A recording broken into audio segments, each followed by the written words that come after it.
Roberts. I'm here to give you the two-year perspective of engineering science and engineering technology. I feel a little bit fortunate in that I'm involved with most of the topics that everyone here has brought up. Daniel mentioned certificates. We'll get into that a little bit in my presentation. We also are involved with K-12 at the two-year school. We have engineering technology, engineering science. I'm an engineering science major, but I've been teaching at this two-year school in New Jersey, Camden County College, for 27 years now, and I teach both engineering technology and engineering science, and I'm the dean there as well. On the credit side, in our Division of Business, Computer, and Technical Studies, which includes comp sci, engineering, all of that. And as Catherine mentioned, I'm the dean of occupational, our non-credit side of the house. So I have a little bit of information regarding the credit side of the house and the non-credit side of the house. So this is the classic path or discrimination, if you will, of engineering. We start at technician, and then if you go into an engineering enterprise such as Verner's, you would have your technicians, right? And then your technologists and your engineers. Okay, that's the classic path or the tiers, if you will.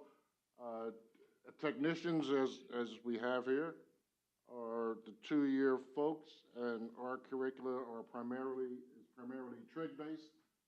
However, we advise our students, if you plan to transfer to a four-year engineering technology program and you're a two-year engineering technology major, that you should take at least Calc 1 and Calc 2 to make your transfer experience easier and give yourself a better chance of getting admitted into that four-year ET program.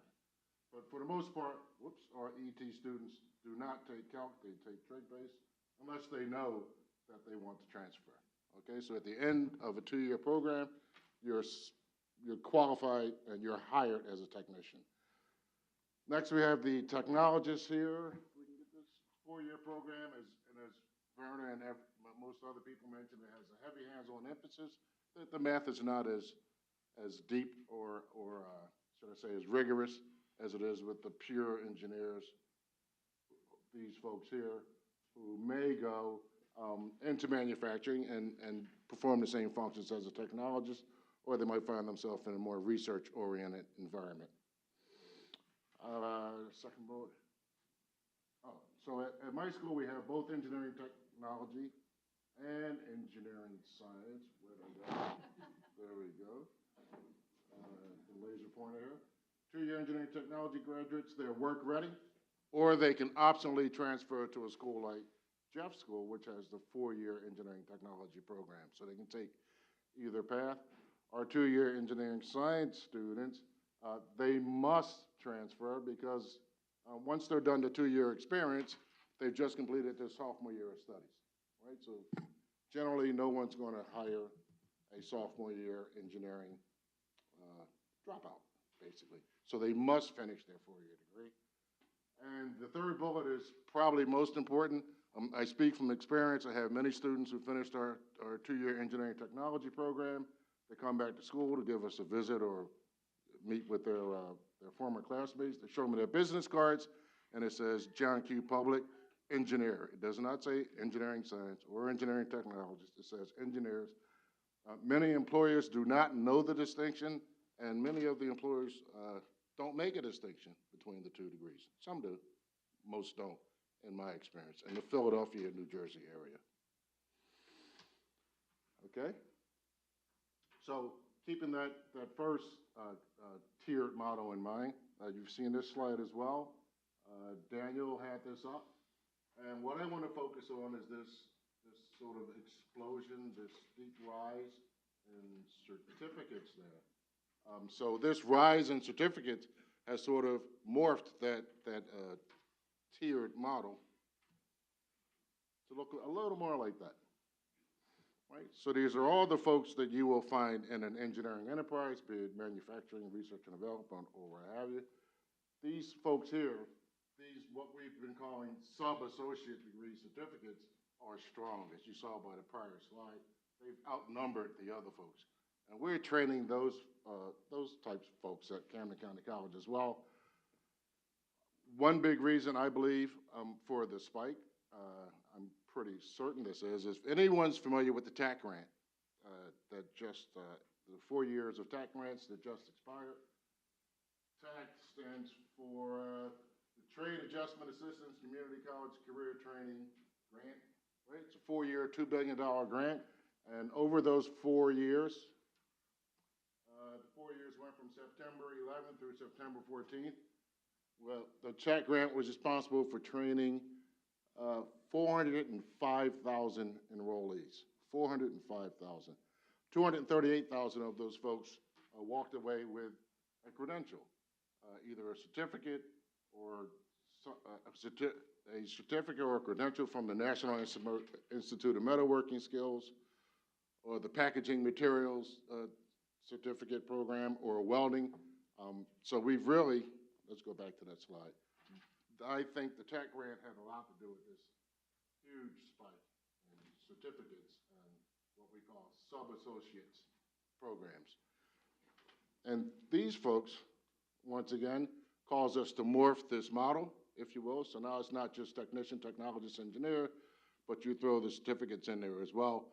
A lot of the folks at my school who finished their certificates stayed on, and they're taking classes to work towards their AS degree or AAS degree, and sooner or later they'll start filling the 4-year engineering technology pipeline as well. Okay?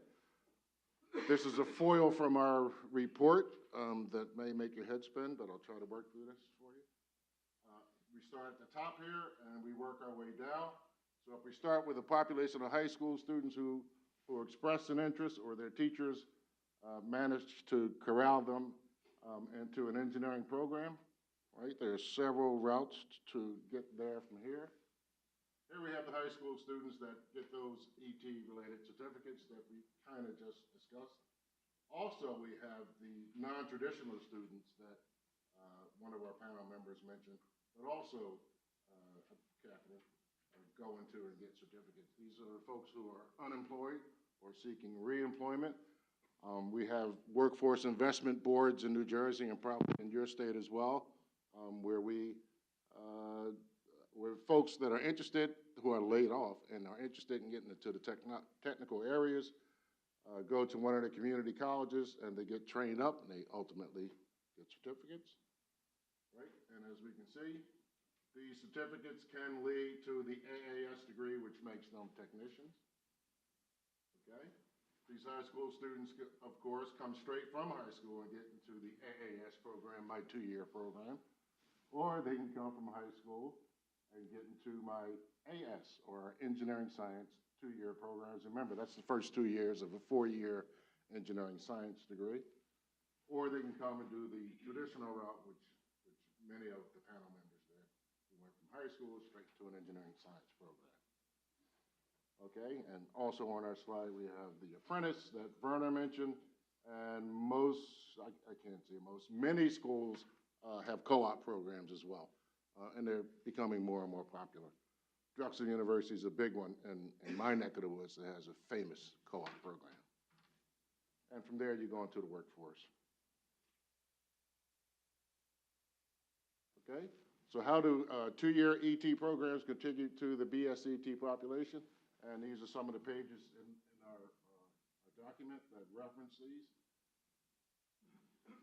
ET programs attract folks because of their accessibility and their affordability. So some of us were wondering why the African American, the minority community, might choose ET programs over ES programs. Well, generally they're in a neighborhood. In New Jersey, there's 19 community colleges. Right? There are 21 counties in New Jersey, and there are 19 community colleges. There would be 21, but 2 of those counties are so small that they share the county college, okay? So, and when they developed or established community colleges in New Jersey back in 1966, 67, the ruling was that they'll be within 20 minutes of every household in New Jersey, and they are, right? So if there's an ET program down the street, there you go. That's why a lot of the folks don't go to the four-year schools right away because they're accessible and affordable. And it's the same program, everything transfers. We have great articulation agreements with our four-year partners. How do two-year schools contribute? The next item, table 3-1, iPads, the integrated post-secondary education data storage. It said 37,500 engineering associate's degrees and 18.3K BSETs. So those guys are filling the pipeline, if you will, the BSETs too. So many of our BSETs come from two-year schools. They don't go straight to the four-year school. Next bullet, 62% of BCTS programs have transfer articulation agreements with two-year partner schools. They know where their students are coming from. They know what side of how their bread is buttered. So they have two-year partners, right? And some of the surrounding four-year schools fight over the county students to see, I want him, I want her. So there is a struggle out there to get these students. And depending upon the source, anywhere from 39 to 44% of all four-year engineering graduates, that's both ET and ES, attended a two-year school in the past. So two-year schools are not, they are important to this population. And my final slide talks about two-year programs in general, not just engineering, but overall. 46% of all U.S. students who completed a four-year degree during 13-14, where these numbers came from, had enrolled in a two-year school at some point in time. 65% of those, they didn't just stop by. 65% of those completed 3 semesters of a designed 4-semester program. And 72% of all two-year and four-year transfer students complete their bachelor's degrees. That's pretty good.